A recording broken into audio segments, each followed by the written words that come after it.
Hello అండి, welcome back to our channel. ఈరోజు పెసరపప్పు చారు ఎలా ప్రిపేర్ చేసుకోవాలో చూద్దాము. చాలా ఈజీగా ప్రిపేర్ చేసుకోవచ్చండి ఇది, అండ్ చాలా మంచిది కూడా హెల్త్కి. ఇది చాలా చలవ చేస్తుంది ఈ చారు. సో ఇప్పుడైతే ప్రాసెస్ చూద్దాము. ముందుగా ఒక కుక్కర్ తీసుకుని అందులో 1 కప్పు పెసరపప్పు యాడ్ చేసుకోండి. ఒకసారి క్లీన్ చేసుకుని 3 కప్పుల వాటర్ యాడ్ చేసుకుని ఒక 20 నిమిషాల పాటు పక్కన పెట్టేసేయండి. 20 నిమిషాల పాటు నానితే మనకు ఈజీగా ఉడికిపోతుందండి పప్పు. ఒక 20 మినిట్స్ తర్వాత ఇందులోకి కొద్దిగా ఉల్లిపాయలు, కొన్ని పచ్చిమిరపకాయలు, అలాగే టొమాటోల్ని ఇలా కట్ చేసుకుని యాడ్ చేసుకోండి. అలాగే కొద్దిగా చిన్న సైజు నిమ్మకాయ అంత చింతపండుని కూడా యాడ్ చేసుకోండి. యాడ్ చేసుకుని ఇలా విజిల్ పెట్టేసి 4 విజిల్స్ వచ్చే వరకు కుక్ చేసుకోవాలి. 4 విజిల్స్ వచ్చాక ప్రెషర్ రిలీజ్ అయ్యాక ఓపెన్ చేసి చూస్తున్నాను. సో పర్ఫెక్ట్గా కుక్ అయిపోతుందండి పప్పు. ఒకసారి మ్యాష్ చేసేయండి దీన్ని. ఇలా కంప్లీట్గా మ్యాష్ చేసేసుకుని ఇందులో వాటర్ యాడ్ చేసేసుకోవచ్చండి. నేనైతే మట్టి పాత్రలో కాస్తున్నాను ఈ జార్ని. సో ముందు అందులోకి ట్రాన్స్ఫర్ చేసుకుంటున్నాను.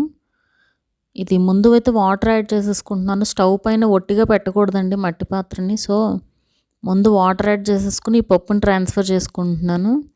అండ్ అలాగే మీరు ఎంతైతే చారు పెట్టాలనుకుంటున్నారో ఆ వాటర్ అన్నీ కూడా ఇప్పుడే యాడ్ చేసేసుకోండి. ఈ చారు అనేది కొంచెం పలచగా ఉంటేనే బాగుంటుందండి. సో కొంచెం మామూలుగా యాడ్ చేసేదానికంటే కొంచెం ఎక్కువ యాడ్ చేసుకోండి. ఇలా యాడ్ చేసుకుని ఇప్పుడు ఇందులోకి కొద్దిగా ఉప్పు, అలాగే కారం ఒక 2 స్పూన్లు యాడ్ చేసుకోండి. ఒక 2 టీ స్పూన్లు.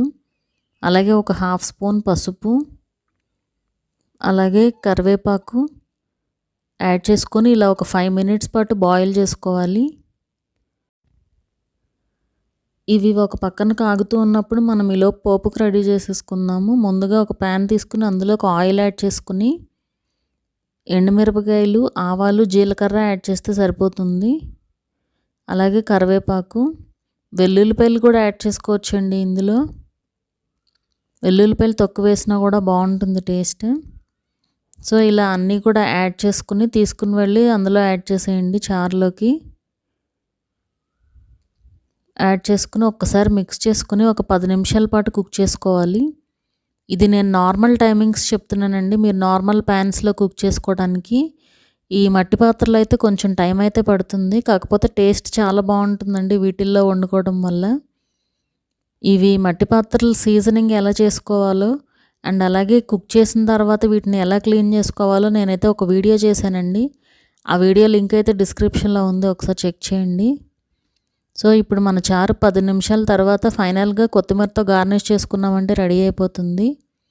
అంతేనండి, పెసరపప్పు చారు రెడీ అయిపోయినట్టే.